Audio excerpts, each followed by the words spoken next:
अऊज़ु बिल्लाहि मिनश शैतानिर रजीम। बिस्मिल्लाहिर रहमानिर रहीम। व मिनन नासि मन यत्तखिदु मिन दूनिल्लाहि अंदादन युहिब्बूनहुम कहुब्बिल्लाह वल्लज़ीना आमनू अशद्दु हुब्बन लिल्लाह। वक़ाल तआला फ़ी मक़ामिन आख़र इन्नल्लज़ीना आमनू व अमिलुस्सालिहाति सयजअलु लहुमुर रहमानु वुद्दा।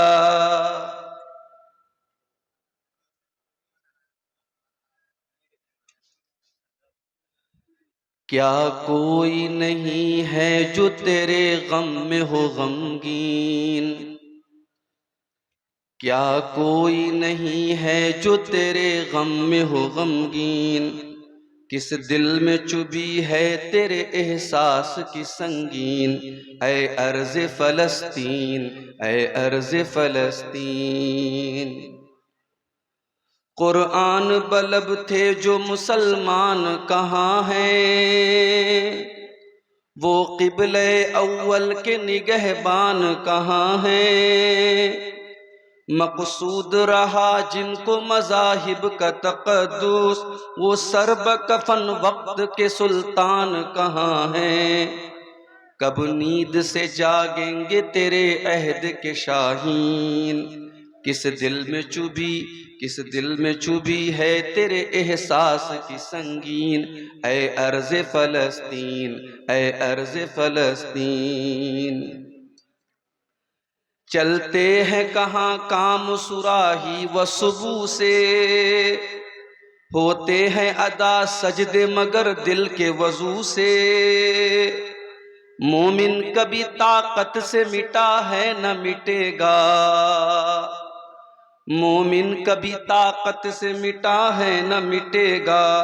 तहरीर करो फिर रगे कातिल के लहू से, हो जाएगी तारीख तेरे खून से रंगीन। किस दिल में चुभी है तेरे एहसास की संगीन। ऐ अर्ज़ फ़लस्तीन, ऐ अर्ज़ फ़लस्तीन। इन लाशों के अंबार पे अग़ियार भी चुप हैं, इस खून की होली पे तरफदार भी चुप हैं। इन लाशों के अंबार पे अग़ियार भी चुप हैं, इस खून की होली पे तरफदार भी चुप हैं।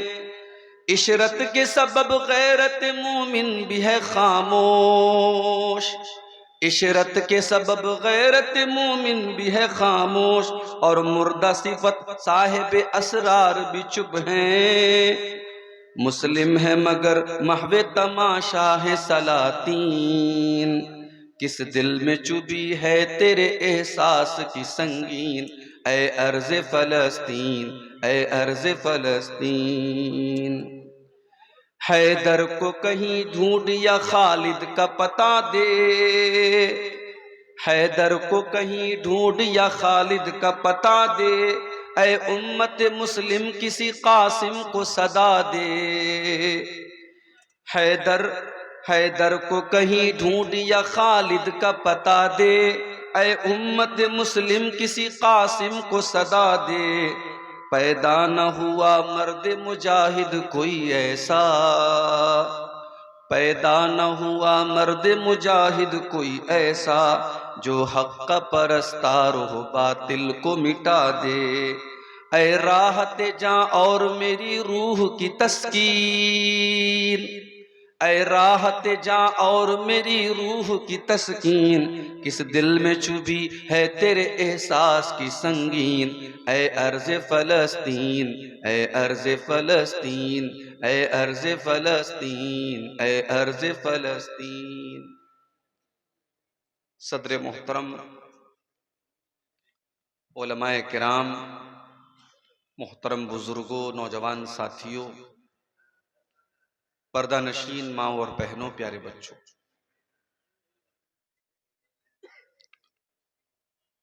अल्लाह के फजलो करम से, उसकी तौफीक से आज इस गांव में ये बेहतरीन प्रोग्राम, ये जलसा मुनक्किद हुआ। और अब तक आपने मुख्तलिफ उलमा के बयानात, उनकी तकरीरें, उनके वक्तव्य आपने बंगला जुबान में सुने।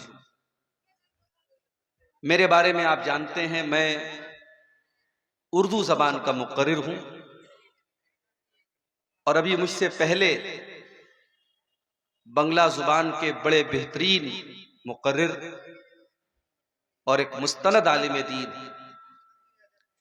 शेख बदरुद्दोजा नदवी हफिज़हुल्लाह व तवल्ला का भी अभी आपने तफसीली खिताब समाअत फरमाया। मुझे आज जिस मौजू पर आपके सामने कुछ बात करनी है, बड़ा अहम मौजू है और हर मुसलमान को, चाहे वो मर्द हो चाहे वो औरत हो, इस मौजू की जरूरत है। मैं जो बात बोलने वाला हूं, इस मौजू पर, इस उन्वान पर, इस टॉपिक पर, इस विषय पर हम सबको जानने की जरूरत है। क्यों? क्योंकि इंसान जिससे मोहब्बत करता है, इंसान ये जानने की भी कोशिश करता है कि मेरे महबूब को क्या पसंद है। भाई, हम अपनी मां से मोहब्बत करते हैं, तो क्या हम ये जानने की कोशिश नहीं करेंगे मेरी मां को क्या पसंद है? मेरी मां को खाने में जो चीज पसंद है, मैं कोशिश करूंगा कि मां को वो चीज ला के दूं, खिलाऊं उसको। मुझे अपने बाप से प्यार है, बाप से मोहब्बत है, तो बाप को जो चीजें पसंद हैं, जिन चीजों से बाप को प्यार है, हम कोशिश करेंगे हम वो काम करें, वो चीजें हम लाएं जिससे हमारा बाप हमसे खुश हो जाए। ये मैं एग्जाम्पल दे रहा हूं, मिसाल दे रहा हूं। मैं मां से मोहब्बत करता हूं, मैं बाप से मोहब्बत करता हूं, इसलिए मैं मिसाल दे रहा हूं। लेकिन एक मोहब्बत और है मेरे प्यारे साथी। एक मुसलमान इस दुनिया में सबसे ज्यादा किससे मोहब्बत करता है? कुरान मजीद का दूसरा पारा खोलिए। अल्लाह तबारक व तआला फरमाता है, वमिनन नासि मन यत्तखिज़ु मिन दूनिल्लाहि अंदादन युहिब्बूनहुम कहुब्बिल्लाह। कुछ ऐसे भी लोग होते हैं जो अल्लाह के बराबर दूसरों को ठहराते हैं, अल्लाह का दर्जा दूसरे को देते हैं। युहिब्बूनहुम कहुब्बिल्लाह। जितना प्यार, जितनी मोहब्बत अल्लाह ताला से होनी चाहिए, उतनी मोहब्बत वो किसी और से करते हैं। जैसे हमारे बहुत सारे मुसलमान भाई हैं, उनको मक्का मुकर्रमा से उतना प्यार नहीं है, वो अल्लाह के घर का तवाफ करने की उतनी तलब अपने दिल में नहीं रखते जितनी तड़प उनके अंदर अजमेर शरीफ जाने की होती है। शायद आपको हैरत हो रही है, ऐसा कैसे हो सकता, मगर है ऐसा। आपके हिंदुस्तान में, आपके बिहार में ऐसे मुसलमान मौजूद हैं जो हर साल अजमेर शरीफ का 2 चक्कर लगाते हैं, क्योंकि उनको ख्वाजा साहब से बहुत प्यार है। मगर आज तक उन्होंने हज नहीं किया, उम्रा नहीं किया, क्योंकि उनको यह लगता है कि ख्वाजा साहब उनका बेड़ा पार करा देंगे, उनको हज और उम्रा करने की जरूरत नहीं।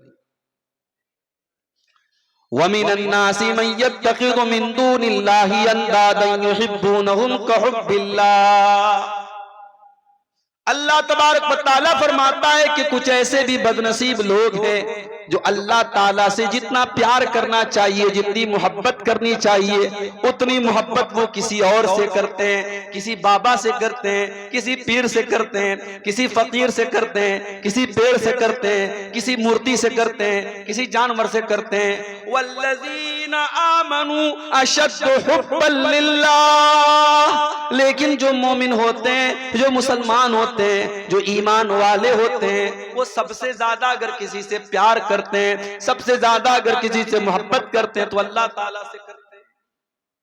अल्लाह से बढ़ के कुछ नहीं है। एक मोमिन, एक मुसलमान सबसे ज्यादा अगर मोहब्बत करता है तो अल्लाह से करता है। अब जाहिर है जब हम अल्लाह से मोहब्बत करते हैं तो क्या हमारा फर्ज नहीं है, हमारा कर्तव्य नहीं है, हमारा दायित्व नहीं है कि हम ये जानने की कोशिश करें कि अल्लाह को क्या पसंद है। आज की तकरीर का हमारा टॉपिक यही है कि अल्लाह किससे मोहब्बत करता है, वो कौन लोग हैं, वो कौन सी क्वालिटीज हैं, वो कौन सी चीजें हैं जिनके करने वाले से अल्लाह मोहब्बत करता है। इससे पहले कि मैं वो चीजें बयान करूं, एक और बात आपको बता देता हूं। जब अल्लाह ताला किसी से मोहब्बत करता है, भाई हमारे बहुत सारे भाई क्रिकेट के बड़े शौकीन हैं, विराट कोहली से बहुत प्यार करता है। अब विराट कोहली से मोहब्बत करने वाला, उससे लगाव रखने वाला, उसका जो फैन है, उसकी तमन्ना क्या होती है? अरे यार, कहीं पटना में मैच हो जाए, कहीं कलकत्ता में मैच हो जाए और मैं वहां जाऊं और विराट कोहली का ऑटोग्राफ मुझे मिल जाए। कोई नौजवान किसी फिल्म स्टार का फैन होता है, उसका फॉलोअर होता है, वो चाहता है उसका ऑटोग्राफ मिल जाए। मेरे प्यारे साथियों, जब एक बंदा, एक मुसलमान बंदा सबसे ज्यादा मोहब्बत अल्लाह ताला से करता है, उसके दिल की तमन्ना क्या होती है, उसके दिल की आरज़ू क्या होती है कि अल्लाह ताला भी उससे मोहब्बत करे, उससे प्यार करे।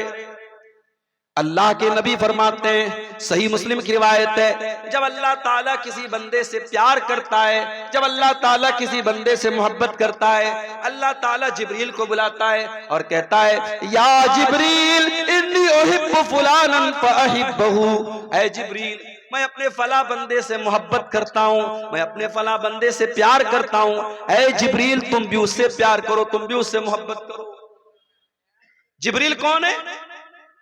जिब्रील फरिश्तों के सरदार हैं। हजरत जिब्रील अलैहिस्सलाम सारे फरिश्तों को इकट्ठा करते हैं और कहते हैं, या अहलस समा, ऐ आसमान के फरिश्तों, अल्लाह तबारक व तआला अपने फला बंदे से प्यार करता है, अपने फला बंदे से मोहब्बत करता है, फअहिब्बूहु, तो तुम भी उससे मोहब्बत करो। अब आसमान के सारे फरिश्ते भी उससे मोहब्बत करने लगते हैं। सुम्मा युज़अु लहुल क़बूल फिल अर्दी, फिर अल्लाह के नबी फरमाते हैं, फिर अल्लाह ताला उस बंदे की मोहब्बत जमीन के अंदर डाल देता है। जमीन के अंदर जितने नेक लोग होते हैं, जितने अच्छे लोग होते हैं, जितने मोमिन लोग होते हैं, वो भी उससे मोहब्बत करने लगते हैं। ये है अल्लाह की मोहब्बत का बदला। अल्लाह जिससे मोहब्बत करता है वो फरिश्तों का भी महबूब हो जाता है और वो जमीन के इंसानों का भी महबूब हो जाता है और जमीन वाले उससे प्यार करने लगते हैं। और इसका जब अपोजिट होता है, जब अल्लाह ताला किसी बंदे से नफरत करता है, अल्लाह जिब्रील को बुलाता है और कहता है, या जिब्रील इन्नी उबगिदु फुलानन, ऐ जिब्रील, मैं अपने फला बंदे से नफरत करता हूं, तुम भी उससे नफरत करो। जिब्रील अलैहिस्सलाम भी उससे नफरत करने लगते हैं। फिर जिब्रील अलैहिस्सलाम सारे फरिश्तों को बुलाते हैं और सारे फरिश्तों से कहते हैं, या अहलस समा, ऐ आसमान के फरिश्तों, अल्लाह ताला अपने फला बंदे से नफरत करता है, तुम भी उससे नफरत करो। आसमान के सारे फरिश्ते भी उससे नफरत करने लगते हैं। सुम्मा युज़अु लहुल बग़ज़ाउ फिल अर्ज़ि, फिर उसके बाद जमीन के अंदर भी उस इंसान की नफरत डाल दी जाती है। यह है अल्लाह की मोहब्बत का बदला। इसीलिए अल्लाह ताला सूरह मरियम के अंदर फरमाता है, इन्नल्लज़ीना आमनू व अमिलुस्सालिहाति सयजअलु लहुमुर रहमानु वुद्दा। जो ईमान वाले होते हैं, जो नेक अमल करने वाले होते हैं, अल्लाह ताला उनकी मोहब्बत लोगों के दिलों में डाल देता है। ईमान वालों की मोहब्बत अल्लाह ताला लोगों के दिलों में डाल देता है। मेरे प्यारे साथियों, अभी आज आपके कटिहार की एक बहुत बड़ी इल्मी शख्सियत का इंतकाल हुआ। मैं जनाजे में नहीं जा पाया, हमारे बाज अहबाब जनाजे में गए थे। शेख अजीजुर रहमान अंसारी साहब, अल्लाह मग़फ़िरत फरमाए, लोगों ने बताया कि जनाजे में जम्मे गफीर था।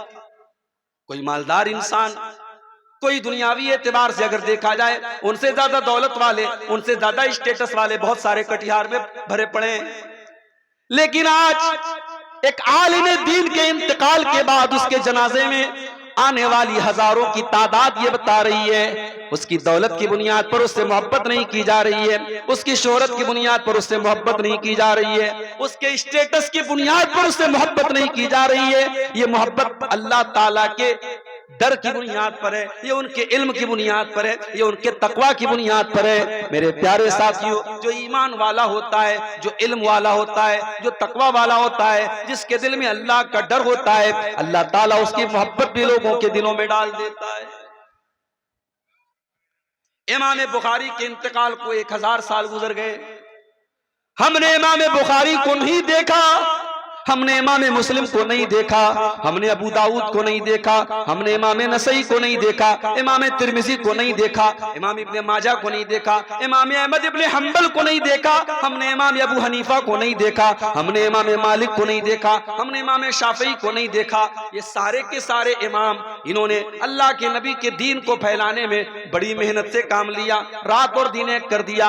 आज भी हम इनका नाम लेते तो बड़े अदब से नाम लेते हैं, बड़े एहतराम से नाम लेते हैं, हम उनकी रिस्पेक्ट करते हैं, उनका सम्मान करते हैं, उनसे प्यार करते हैं। क्यों करते हैं? क्या उनसे हमें कोई फायदा मिल रहा है? क्या उन्होंने हमारे घर में अनाज का राशन की बोरी पहुंचाई है? क्या उन्होंने हमारे बैंक अकाउंट में पैसा जमा कराया है? नहीं नहीं मेरे प्यारे साथियों, हम उनसे इसलिए बुनियाद करते हैं, ये अल्लाह के नेक बंदे थे, ये अल्लाह के मुत्तकी बंदे थे, ये दीन की खिदमत करने वाले बंदे थे। उनको गए हुए 1000 बरस गुजर गए, मगर आज भी हम उनसे मोहब्बत करते हैं। अल्लाह ताला फरमाता है, इन्नल्लज़ीना आमनू व अमिलुस्सालिहाति सयजअलु लहुमुर रहमानु वुद्दा। जो ईमान वाले हैं और जो नेक अमल करने वाले हैं, अल्लाह उनकी मोहब्बत लोगों के दिलों में पैदा कर देता है। हमारे पड़ोसी मुल्क में एक बहुत जय्यद आलिम दीन पैदा हुआ, नाम सुना होगा आपने, अल्लामा एहसान इलाही ज़हीर रहमतुल्लाह अलैह। तकरीर करते थे तो मजमा बिल्कुल साइलेंट हो जाता।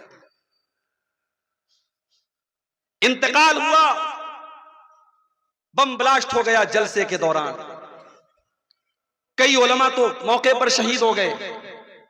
अल्लामा एहसान इलाही ज़हीर भी बहुत ज्यादा जख्मी हुए। वो चूंकि मदीना यूनिवर्सिटी में पढ़े हुए थे और मदीना के अंदर उनकी बड़ी इज्जत थी, सऊदी गवर्नमेंट ने उस दौर में ऑफर किया कि इनका इलाज हम अपने सऊदी अरब में करना चाहते हैं। आनन फानन फ्लाइट से उनको पाकिस्तान से सऊदी अरब लेके जाया गया, हॉस्पिटल में एडमिट किया गया। हमला बहुत खतरनाक था, बम ब्लास्ट का मामला था। अल्लामा एहसान इलाही ज़हीर रहमतुल्लाह अलैह बच नहीं पाए और सऊदी अरब के हॉस्पिटल में उनका इंतकाल। जनाजे की नमाज मस्जिद नबी के इमाम ने पढ़ाई और मस्जिद नबी के अंदर उनका जनाजा रखा गया। कितने मुसलमान हैं जिनकी आरज़ू होती है, जिनके दिल की तड़प होती है कि मुझे मदीना में दफन किया जाए, मदीना में मेरी जनाजे की नमाज पढ़ी जाए, मदीने के इमाम मेरी जनाजे की नमाज पढ़ाएं। ओ लोगों, अल्लामा एहसान इलाही ज़हीर को देखो, इंतकाल उनका पाकिस्तान में होता है। साजिश करने वालों ने, मर्डर करने वालों ने, हमला करने वालों ने ये सोचा भी ना होगा अल्लाह ताला इस मर्द मुजाहिद को उस पाक सरजमीन पर पहुंचा देगा। इंतकाल उनका सऊदी अरब में होता है, रियाज के हॉस्पिटल में होता है। मस्जिद नबी में जनाजे की नमाज पढ़ी जाती है और मस्जिद नबी के बगल में जो बकी का कब्रिस्तान है, जिसे जन्नतुल बकी भी कहा जाता है, उस कब्रिस्तान में हजारों सहाबा की कब्रें हैं। उस कब्रिस्तान में हजरत अल्लामा एहसान इलाही ज़हीर शहीद को दफन किया जाता है। और आज भी अल्लामा एहसान इलाही ज़हीर के दौर में तो यूट्यूब नहीं था, उनकी तकरीरें, दो चार वीडियो आपको मिल जाएगा, ज्यादातर उनकी तकरीर की ऑडियो मिलती है, या फिर उनकी तकरीर के उन्होंने जो तकरीर की थी उसको लोगों ने किताबी शक्ल में बना दिया, और आज भी किताबें मौजूद हैं। और जब पढ़ो तो महसूस होता है अल्लाह ताला ने इस मर्द मुजाहिद के अंदर कितनी हिम्मत और जुर्रत पैदा की थी, और अल्लाह के रसूल से ये मर्द मुजाहिद कितनी मोहब्बत करता था। इन्नल्लज़ीना आमनू व अमिलुस्सालिहाति सयजअलु लहुमुर रहमानु वुद्दा। जो लोग ईमान वाले होते हैं, जो नेक अमल करने वाले होते हैं, अल्लाह ताला उनकी मोहब्बत लोगों के दिलों में डाल देता है। तो अपने प्रयत्न करें, कोशिश करें कि हम अल्लाह ताला को के महबूब आमाल को हम अपने अंदर पैदा करें। हम वो चीजें अपने अंदर पैदा करें कि अगर हम उन चीजों पर अमल करें तो अल्लाह हमसे मोहब्बत करे, और जब अल्लाह ताला हमसे मोहब्बत करेगा तो अल्लाह ताला दुनिया में भी इज्जत देगा और आखिरत में भी बेहतरीन ठिकाना देगा। तो बोलिए आप लोग इंशाअल्लाह अमल करेंगे या नहीं करेंगे?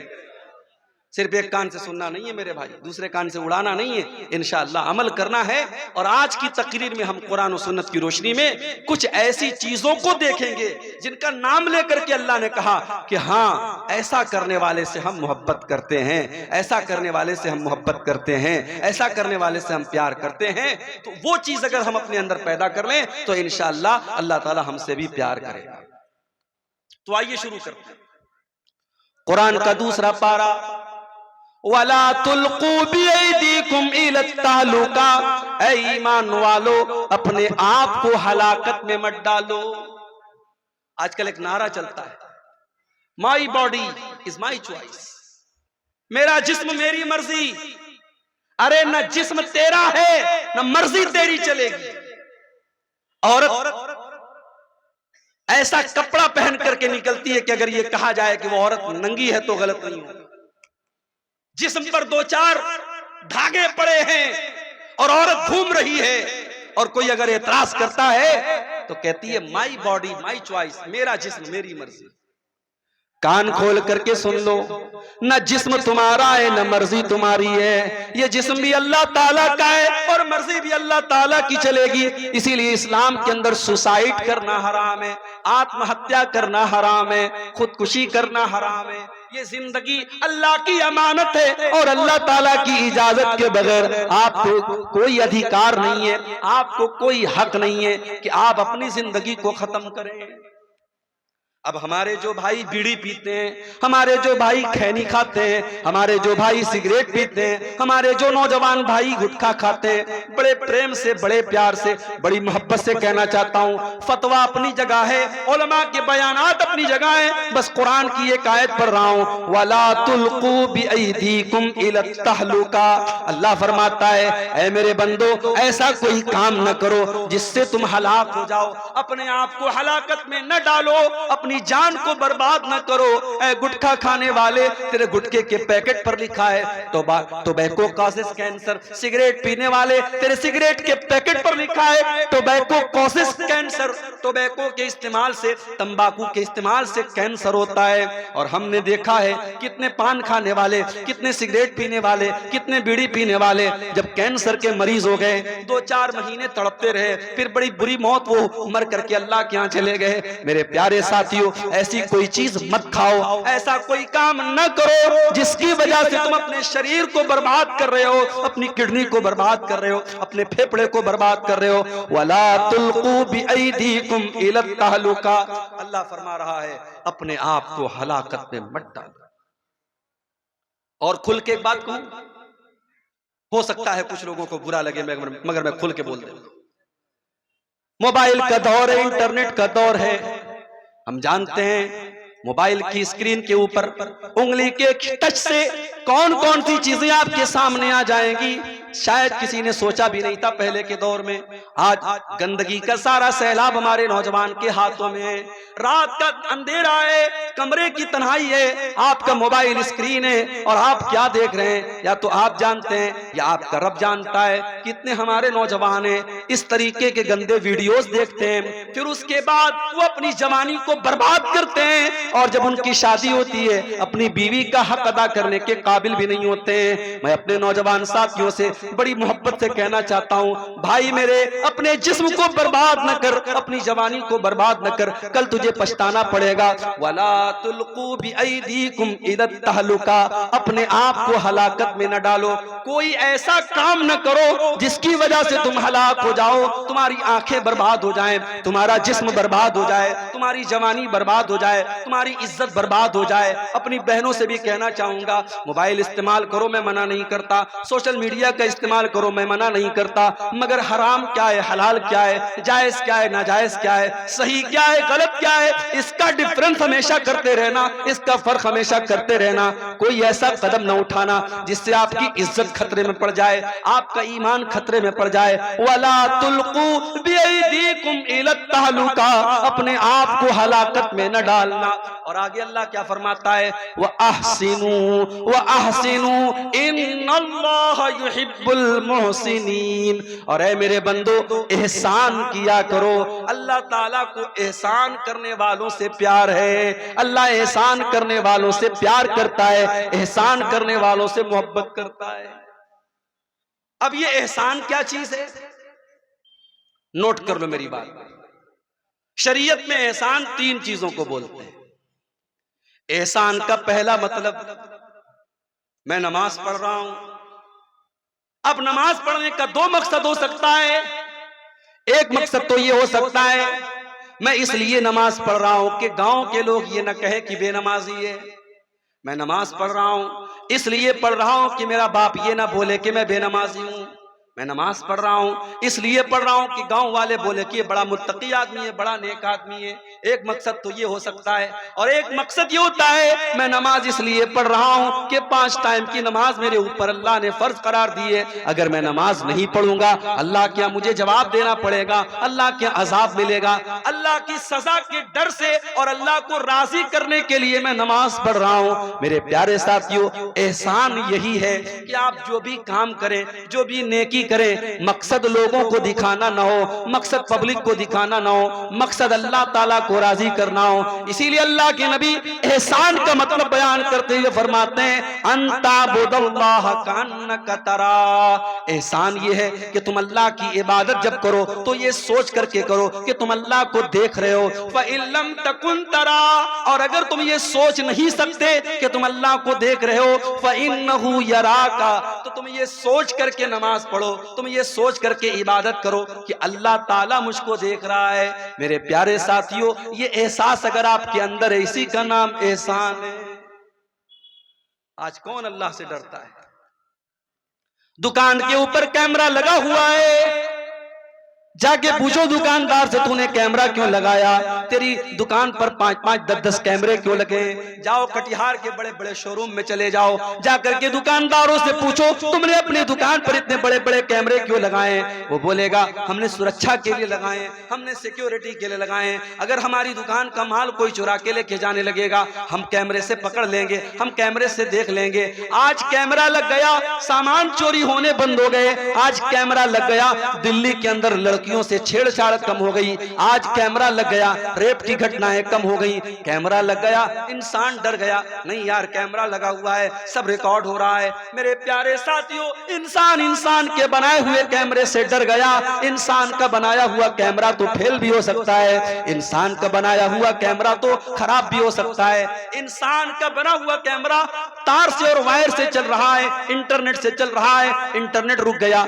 वायर कट गया, तार कट गया, लाइट ऑफ हो गई, कैमरे ने काम करना बंद कर दिया। मेरे प्यारे साथियों, एक कैमरा अल्लाह ताला ने भी हमारे और आपके ऊपर लगाया है, और ये कैमरा लाइट से नहीं चलता, ये कैमरा बैटरी से नहीं चलता, ये कैमरा इन्वर्टर से नहीं चलता, ये अल्लाह ताला की कुदरत से चलता है, और ये कैमरा कभी बंद होने वाला नहीं है। व इन्ना अलैकुम लहाफिज़ीन किरामन कातिबीन यालमूना मा तफअलून। मेरे बंदो, हमने तुम्हारे अमाल को रिकॉर्ड करने के लिए, हमने तुम्हारी हरकतों को नोट करने के लिए, हमने किरामन कातिबीन को मुकर्रर कर दिया है, जो तुम्हारी एक एक एक्टिविटी को, एक एक अमल को रिकॉर्ड कर रहे हैं। तुम जो भी कर रहे हो सब लिखा जा रहा है, तुम मेरे फरिश्तों से कुछ छुपा नहीं सकते।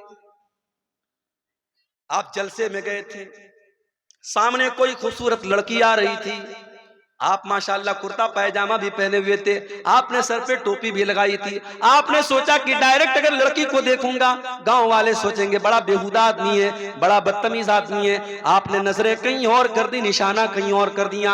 आपकी निगाहें कहीं और हैं, निशाना कहीं और है, कोई दूसरा आदमी देखने वाला नहीं है। अल्लाह फरमाता है यालमु खाइनतल आयुनि वमा तुख्फिस सुदूर। अल्लाह तो वो है जो तुम्हारी आंखों की चोरी को भी जानता है। जब तुम्हारी आंखें इधर उधर चक्कर लगाती हैं, तुम्हारे आंखें कहीं होती हैं, निशाना कहीं होता है। वमा तुख्फिस सुदूर, अल्लाह तो वो है जो तुम्हारे दिल के अंदर छुपे हुए राज और भेद को भी जानता है।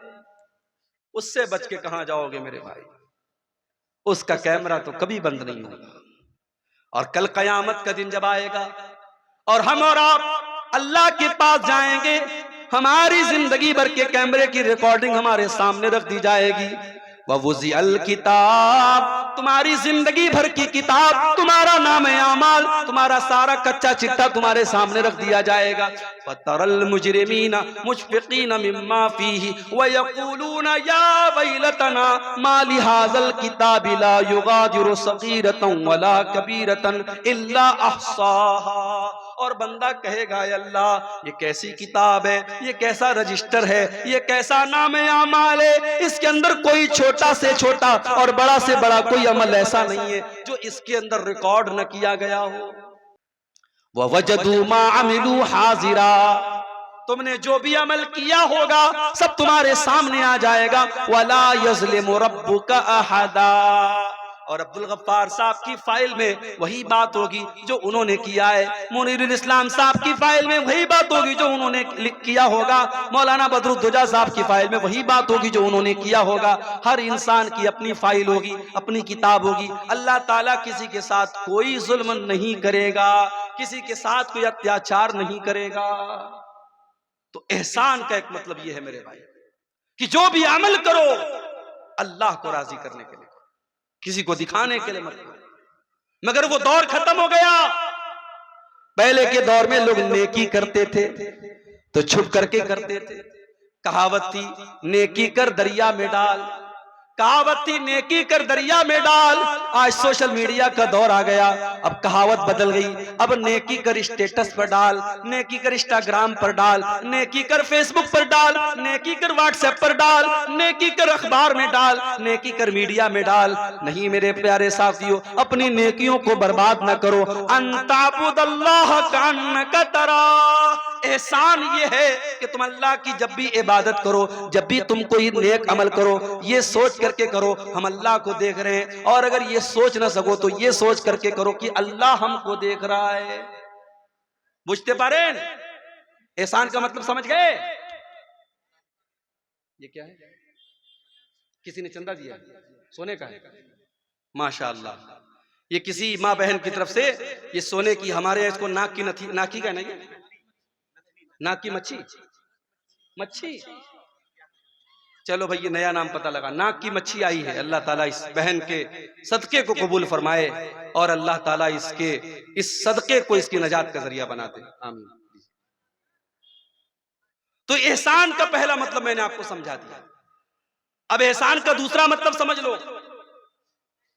इतना समझा समझा के कोई नहीं बोलेगा भाई, मैं एक एक बात बीच बीच में बंगला में भी समझाऊंगा, थोड़ा आपको हंसाऊंगा भी इंशाअल्लाह। एहसान का दूसरा मतलब जो काम करो परफेक्ट करो। अल्लाह के नबी को वो काम पसंद था, काना इज़ा अमिला अमलन युतकिनुहु, अल्लाह के प्यारे नबी जब भी कोई काम करते थे परफेक्ट करते थे। काम जब भी करो सही करो। अगर आप नमाज पढ़ते हैं, हमारे बहुत सारे भाई जब नमाज पढ़ते हैं उनको ये भी पता नहीं कि हाथ कहाँ बांधना है, कोई नीचे बांध रहा है, कोई बिल्कुल ऊपर बांध रहा है, कोई पेट पर बांध रहा है। भाई साहब, न पेट पर हाथ बांधना सुन्नत है, न नाफ के नीचे सुन्नत है, न बिल्कुल ऊपर सुन्नत है। सीने पर हाथ बांधना है। रुकू में जाना है तो पीठ को बिल्कुल बराबर रखना है, पीठ को और सर के लेवल को बराबर रखना है। सजदे में जाना है तो कम से कम बदन का 7 हिस्सा जमीन पर होना चाहिए, दोनों हाथ जमीन पर होना चाहिए, दोनों घुटना जमीन पर होना चाहिए, दोनों पैर की हथेली जमीन पर होनी चाहिए और नाक और माथा जमीन पर होना चाहिए। नमाज पढ़ रहा है आदमी, लेकिन सही तरीके से नहीं पढ़ रहा है। एहसान ये है, आप जब भी नमाज पढ़े सही तरीके से पढ़ें। अल्लाह के नबी ने देखा एक आदमी नमाज पढ़ रहा है, बहुत जल्दी जल्दी पढ़ रहा है, फटाफट पढ़ रहा है। आपने जब उसने सलाम फेर लिया, उसने आकर के अल्लाह के नबी को सलाम किया, आपने सलाम का जवाब दिया और आपने फरमाया इरजे फसल्ली फइन्नका लम तुसल्ली, ऐ मेरे भाई जाओ तुम फिर से नमाज पढ़ो, तुमने नमाज नहीं पढ़ी। सहाबी फिर गए, फिर से नमाज पढ़ी, फिर आकर के सलाम किया, आपने सलाम का जवाब दिया, आपने कहा तुम जाकर के फिर से नमाज पढ़ो, तुमने नमाज नहीं पढ़ी।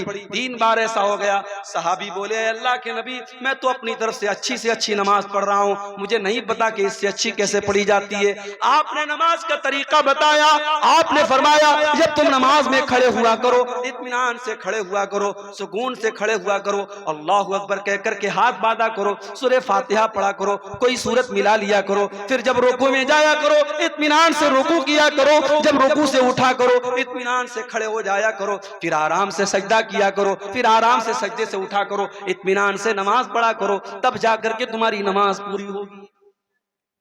एहसान का एक मतलब ये भी, जो काम करो परफेक्ट तरीके से सही तरीके से करो।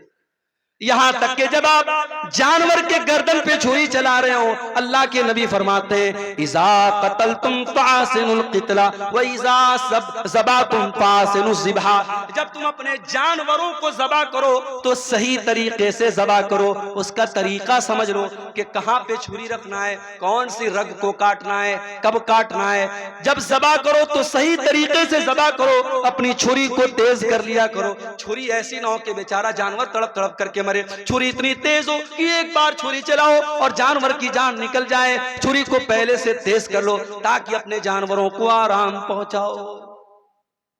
तो यह है एहसान का दूसरा मतलब। एहसान का तीसरा मतलब भलाई करना, अच्छा सलूक करना, अपनी जबान के जरिए अपने अमल के जरिए फायदा पहुंचाना, एहसान करना।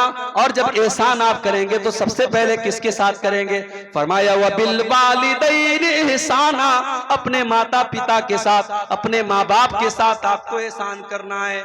मौलवी साहब मेरे बाप ने मेरे साथ बहुत गलत काम किया है, मेरे बाप ने जायदाद से मुझको बेदखल कर दिया है, 4 भाइयों को जायदाद में हिस्सा दिया और मौलवी साहब मेरे बाप ने मुझको जायदाद में हिस्सा नहीं दिया। आपके बाप ने गलत किया, नाइंसाफी की, जुल्म किया, आपके बाप की अल्लाह ताला के यहाँ पकड़ होगी, मगर फिर भी इस गलत करने के बावजूद आपकी जिम्मेदारी है व बिल वालिदैन एहसाना, आप अपनी जात से अपने माँ बाप को तकलीफ न पहुंचाना, जहां तक हो सके उनके साथ अच्छा सलूक करते रहना। बहुत मुश्किल काम है मगर करना है।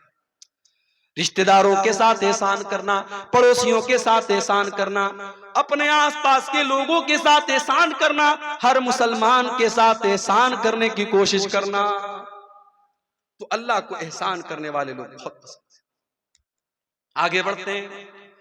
दूसरी चीज जो अल्लाह ताला को बहुत पसंद है, बला मन औफा बिअहदिही वत्तका, जो इंसान अपने वादे को पूरा करता है और अल्लाह से डरता है, मुत्तकी बन जाता है, तकवा वाला बन जाता है। वो कान खोल करके सुन ले, फ़इन्नल्लाह युहिब्बुल मुत्तकीन, अल्लाह ताला को तकवा वाले लोग बहुत पसंद हैं।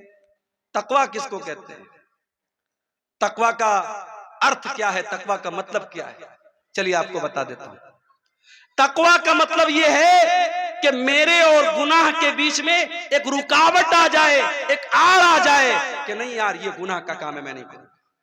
हमारे और गुनाहों के बीच में एक रुकावट आ जाए, अल्लाह का डर आ जाए, अल्लाह का खौफ आ जाए, इसी का नाम तकवा है। अल्लाह के नबी एक वाकया बयान फरमाते हैं कि 3 दोस्त थे जो एक मर्तबा सफर पे जा रहे थे, रास्ते में बारिश होने लगी, पहाड़ के ऊपर तीनों चढ़ गए, एक गुफा थी, एक गार था, तीनों गार के अंदर दाखिल हो गए। अचानक एक बहुत बड़ा सा पत्थर आया और गार का मुंह बंद हो गया, तीनों गार के अंदर कैद हो गए। अब तीनों ने आपस में मशवरा किया कि हम लोग तो बहुत बड़ी मुसीबत में पड़ गए, अब चलो हम लोग अल्लाह ताला से कोई दुआ करते हैं, कोई ऐसा अमल अल्लाह ताला के सामने बयान करते हैं जो अमल हमने अल्लाह ताला को खुश करने के लिए किया था, हो सकता है कि अल्लाह ताला हमारे उस अमल के बदले हमारी मुसीबत खत्म कर दे।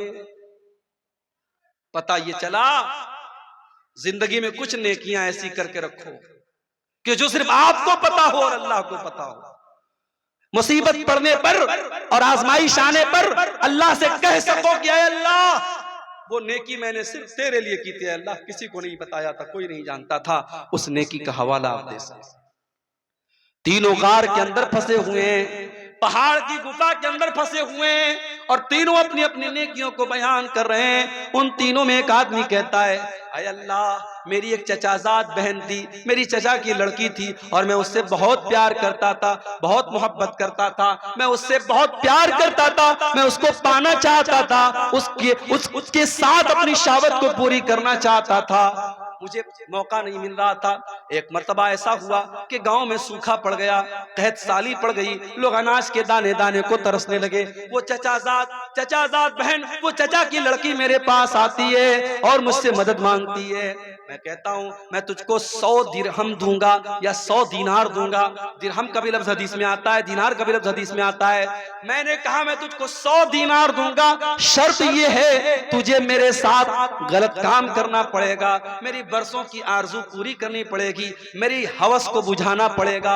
आय अल्लाह, वो मजबूर और बेकस लड़की हालात से मजबूर होकर के मेरे साथ इस गलत काम के लिए तैयार हो जाती है। और जब वो टाइम आता है, जब वो वक्त आता है, जब मैं उसके साथ बदकारी करने वाला था, गलत काम करने वाला था, ज़िनाकारी करने वाला था, ऐन मौके पर उस लड़की की जुबान से एक लफ्ज निकलता है। वो कहती है, इत्तकिल्लाह, इत्तकिल्लाह, ऐ फला बिन फला, ऐ मेरे चचा के बेटे, अल्लाह से डर, वला तफुज्जल खातम इल्ला बिहक्किही, जिस चीज को तुझे अधिकार नहीं है इस्तेमाल करने का, उस चीज को तू इस्तेमाल न कर। जिस चीज पर तेरा हक नहीं है, उस चीज पर तू अपना हक इस्तेमाल न कर। ऐ अल्लाह, जब तेरा नाम मैंने उस लड़की के मुंह से सुना, मैं डर गया, मैंने फौरन अपना इरादा चेंज कर दिया, मैंने उसको पैसा भी दे दिया, मैंने दीनार भी दे दिया, और अपने गलत काम से मैंने तौबा कर ली। ऐ अल्लाह, अगर ये सच्चा अमल मैंने तेरे डर से किया है, ऐ अल्लाह हमारी मुसीबत को दूर कर दे। लंबी हदीस है, तीनों ने दुआ की, अल्लाह ताला ने मुसीबत को दूर कर दिया। मेरे प्यारे साथियों, तकवा इसी का नाम है, तकवा इसी का नाम है। हमारे और अल्लाह की नाफरमानी के बीच में और गुनाह के बीच में एक बैरियर आ जाए, एक रुकावट आ जाए, एक दीवार खड़ी हो जाए, उसी दीवार का नाम तकवा है। इसीलिए बहुत बड़े इमाम पैदा हुए हैं, हजरत इमाम तल्क बिन हबीब। इमाम तल्क बिन हबीब कहते हैं, तकवा का मतलब और तकवा का अर्थ बताते हुए कहते हैं कि तकवा ये है कि तुम कोई नेकी का काम करो, अल्लाह ताला की रोशनी में करो, अल्लाह की रोशनी में तुम नेकी का काम करो, और अल्लाह के डर से, अल्लाह को राजी करने के लिए करो। और किसी गुनाह से बचो तो अल्लाह के डर से बचो, और अल्लाह की तरफ से रोशनी में, अल्लाह की रोशनी में उस गुनाह से बच जाओ। और हजरत अबू हुरैरा और बाज़ रिवायात में हजरत उमर का नाम आता है कि हजरत उमर फारूक ने हजरत उबई बिन काब से पूछा था कि ऐ उबई बिन काब, तकवा किस चीज का नाम है? हजरत उबई बिन काब भी सहाबी हैं, हजरत उमर भी सहाबी हैं, सहाबी से पूछ रहे हैं कि तकवा किस चीज का नाम है। हजरत उबई बिन काब कहते हैं, ऐ अमीरुल मोमिनीन, हल मररत बितरीक़िन ज़ाति शौकतिन, क्या आप कभी ऐसे रास्ते से गुजरे जहां दोनों तरफ कांटेदार झाड़ी हो, जहां दोनों तरफ कांटेदार रास्ता हो? हजरत उमर ने कहा कि हाँ, ऐसे रास्ते से मैं गुजरा हूं। हजरत उबई बिन काब ने कहा, ऐसे रास्ते से अगर आप गुजरेंगे तो कैसे गुजरेंगे? हजरत उमर ने कहा, ओ शम्मिरु अन सौबी, अपना कपड़ा समेट लूंगा, अपने दामन को बचा लूंगा, और संभाल करके कदम रखूंगा ताकि कहीं कोई कांटा मुझे चुभ न जाए। कहा, अमीरुल मोमिनीन, यही तो तकवा है, यही तो अल्लाह का डर है। चारों तरफ शैतान के बिछे हुए कांटे, ख्वाहिशात के कांटे, इच्छाओं के कांटे, शैतान ने चारों तरफ कांटे बिछा दिए, और इन कांटों से अल्लाह के दीन पर बचते हुए चलते चले जाना, इसी का नाम तकवा है। मेरे प्यारे साथियों, दीन के ऊपर चलना आज के दौर में आसान काम तो नहीं है। आप दीन पर चलेंगे, दुनिया आपका मजाक भी उड़ाएगी, आपके माँ बाप भी आपके खिलाफ हो जाएंगी, आपकी बीवी भी आपको ताना मारेगी, आपके समाज में भी आपको लोग बहुत बुरा भला कहेंगे, मगर आपको तकवा के रास्ते पर चलते चले जाना है। जो सही है, जो अल्लाह की नजर में बेहतर है, जो अच्छा है, हमें वही काम करते चले जाना है। अरे पब्लिक को खुश करने के चक्कर में न पड़ो, पब्लिक तो कभी आपसे खुश नहीं होगी, लोग तो कभी आपसे खुश नहीं होंगे। जब आप मर जाएंगे, जब आपका इंतकाल हो जाएगा, आपकी कब्र पे जब लोग मिट्टी देने आएंगे, लोग कहेंगे यार बड़ा अच्छा इंसान था, बड़ा नेक इंसान था। लोग आपकी तारीफ आपकी जिंदगी में बहुत मुश्किल से करेंगे। मेरे प्यारे साथियों, लोगों को खुश करने के चक्कर में न पड़ना, अल्लाह को खुश करने के चक्कर में पड़ना। इसीलिए एक मर्तबा हजरत मुआविया रजी अल्लाह ताला अन्हु ने हजरत आयशा को खत लिखा और कहा कि ऐ अम्मा आयशा, मुझे कोई मुख्तसर सी नसीहत कर दीजिए जो मेरे काम आए। तो हजरत आयशा ने अल्लाह के प्यारे नबी की हदीस लिख करके भेज दी। कहा है अमीर मुआविया, मैंने अल्लाह के प्यारे नबी को ये फरमाते हुए सुना है, मनिल तमसा रिदल्लाहि फी सखतिन नास, जो इंसान अल्लाह ताला को राजी करता है, लोगों को नाराज करके अल्लाह को राजी कर लेता है, अल्लाह को खुश कर लेता है, ऐसे इंसान के लिए अल्लाह ताला काफी हो जाता है, अल्लाह उसकी मदद करता है। वमन इल्तमसा सखतल्लाहि बिरिज़न नास, और जो अल्लाह को नाराज करके लोगों को खुश करने के चक्कर में पड़ जाता है, अल्लाह ऐसे बंदे से रूठ जाता है और अल्लाह उसको लोगों के हवाले कर देता है। तो तकवा ये है मेरे प्यारे साथ, लोगों की परवाह मत करो, अल्लाह की परवाह करो। अल्लाह का डर हमारे दिल में पैदा हो जाए, इसी का नाम तकवा है। और अल्लाह को मुत्तकी लोग बहुत पसंद है। और आगे बढ़िए,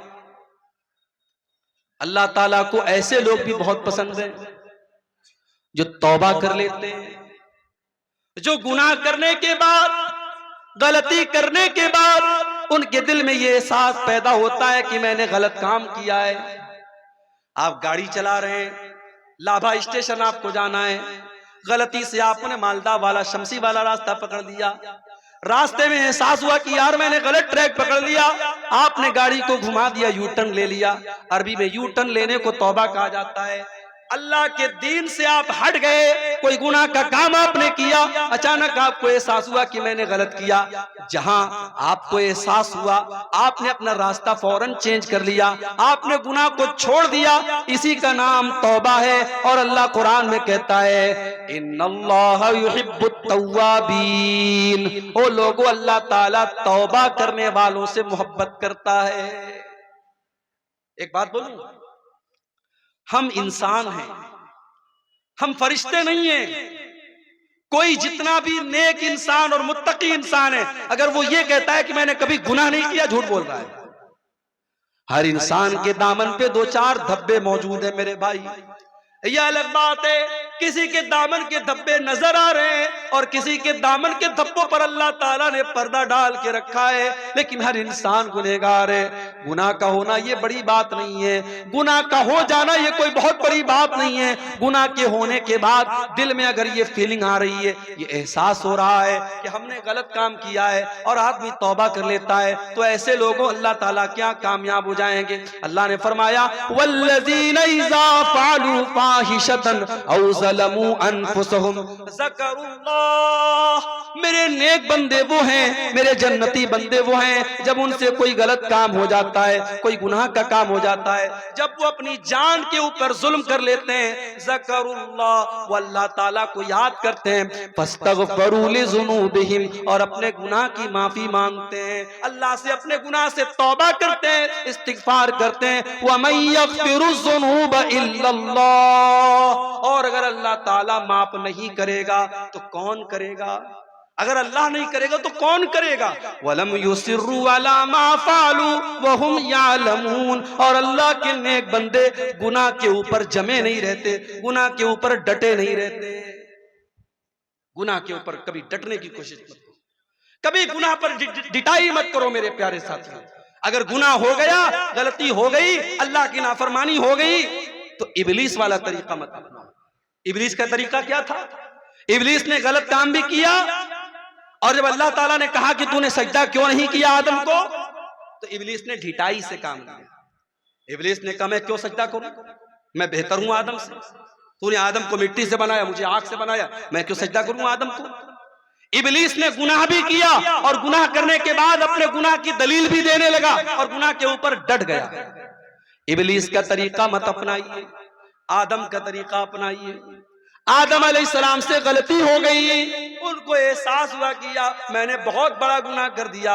उन्होंने अल्लाह की बारगाह में तौबा की। हमारे बाप आदम ने भी की और हमारी माँ हव्वा ने भी की।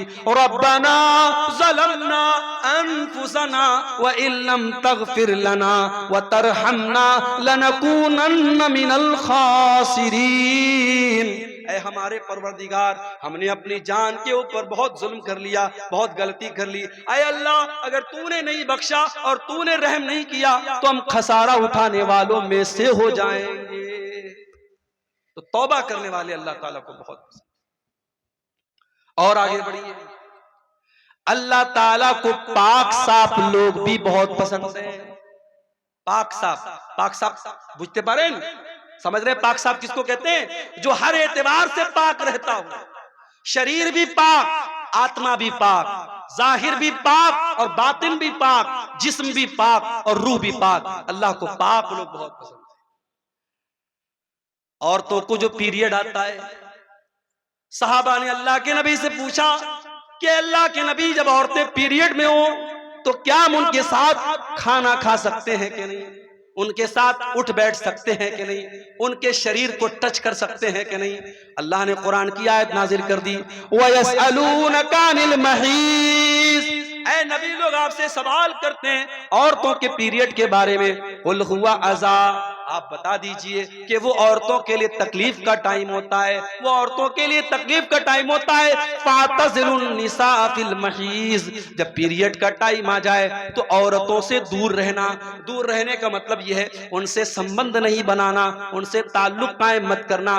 फैज़ा ततहरना, जब उनका पीरियड खत्म हो जाए, वो पाक हो जाए, वो गुस्ल कर लें। फातूहुन्ना मिन हैसु अमरकुमुल्लाह। तो ऐ मुसलमानों, अब तुम अपनी बीवी से मुलाकात कर सकते हो उस तरीके से जिस तरीके से अल्लाह ताला ने तुमको हुक्म दिया है। उसके बाद फरमाया कि इन्नल्लाह युहिब्बुत तव्वाबीना व युहिब्बुल मुतत्तहिरीन। अल्लाह ताला को तौबा करने वाले लोग पसंद है और अल्लाह ताला को पाक साफ लोग पसंद है।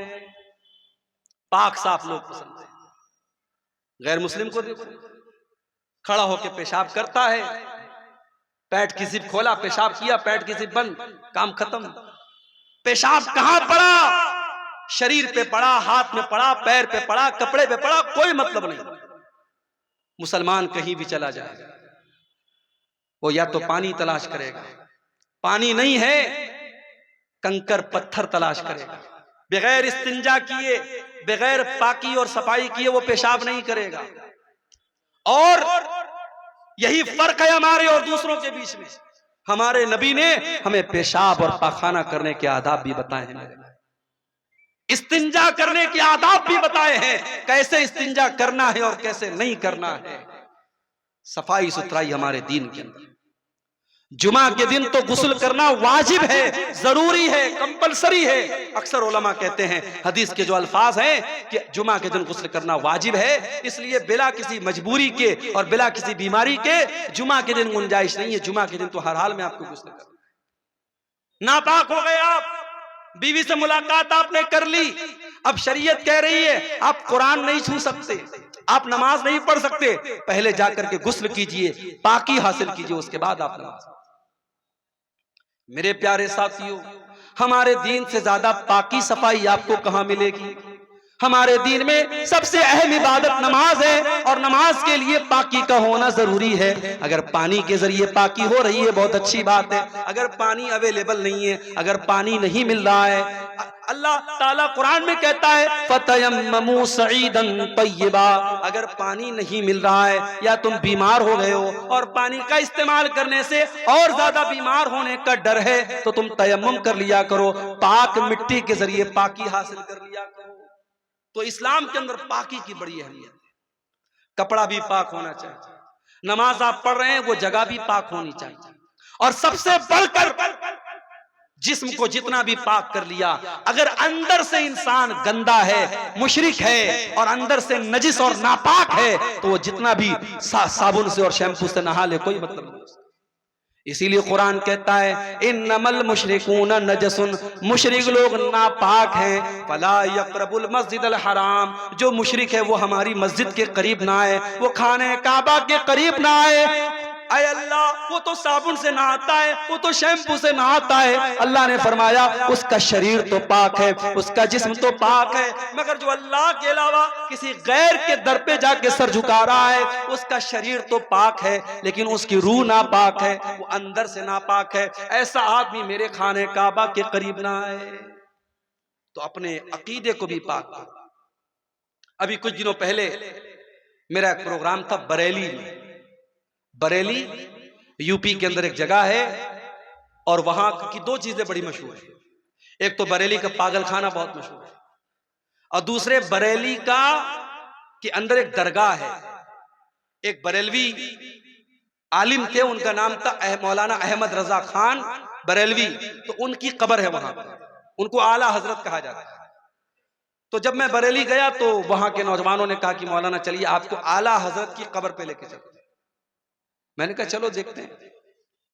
मैं भी थोड़ा सा इस तरीके की जगहों पर जाके चेक करता हूं क्या क्या हो रहा है। गया मैं, अभी आला हजरत की कब्र बहुत दूर है। दूर से ही जहां सड़क शुरू हो रही है, रास्ते में लिखा हुआ है राहे आला हजरत। ये आला हजरत का रास्ता है, ये आला हजरत की दरगाह पे जाने वाला रास्ता है। बहरहाल मैं गया अंदर।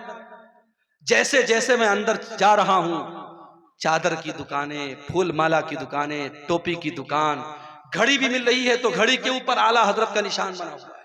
कैलेंडर मिल रहा है, कैलेंडर पर आला हजरत का निशान। टोपी मिल रही, टोपी पर आला हजरत का निशान।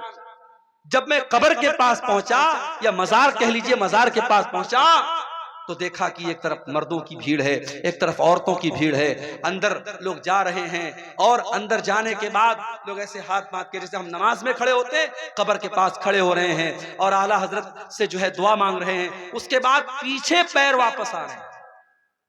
सोचो मेरे भाई, मस्जिद में आदमी जाता है तो सीधे सीधे जाता है, सीधे सीधे चल के आता है, मगर किसी बुजुर्ग की कब्र पे जा रहा है, उसकी इतनी इज्जत कर रहा है, उसका इतना एहतराम कर रहा है कि सीधे अगर जा रहा है तो फिर उल्टे उधर पीट करके नहीं आता है, बल्कि वैसे ही लौटता है ताकि बुजुर्ग की बेहुरमती न हो जाए, उनकी बेइज्जती न हो जाए। ये मंजर मैंने देखा, मुझे कुरान की आयत याद आई, इन्नल्लाह युहिब्बुत तव्वाबीन व युहिब्बुल मुतत्ताहिरीन। अल्लाह ताला पाक लोगों से मोहब्बत करता है। मेरे प्यारे साथियों, जो इंसान अल्लाह के अलावा किसी कब्र पे जाके सर झुकाता है, किसी दरगाह पे जाके सर झुकाता है, किसी पेड़ के पास जाके सर झुकाता है, किसी पत्थर के बुत के आगे सर झुका रहा है, वो जितना भी परफ्यूम से नहा ले, वो खुशबू में बसा ले, वो नहा ले, वो गुस्ल कर ले, वो नापाक ही रहेगा, वो पाक नहीं हो सकता है। अल्लाह क्या पाक वो है जिसका दिल पाक हो, जिसका अकीदा पाक हो, जिसके दिल में ईमान हो, जिसके दिल में तौहीद हो। और पाक होने का एक और मतलब भी समझ लो मेरे प्यारे साथियों,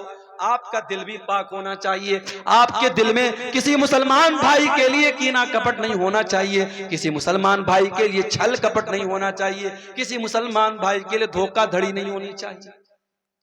अल्लाह के नबी के एक सहाबी हैं, एक मर्तबा अल्लाह के नबी सहाबा के साथ बैठे हुए थे।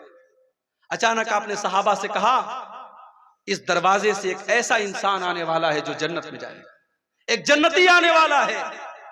सहाबा ने अपनी नजरें दरवाजे की तरफ टिका दी, देखे कौन आ रहा है।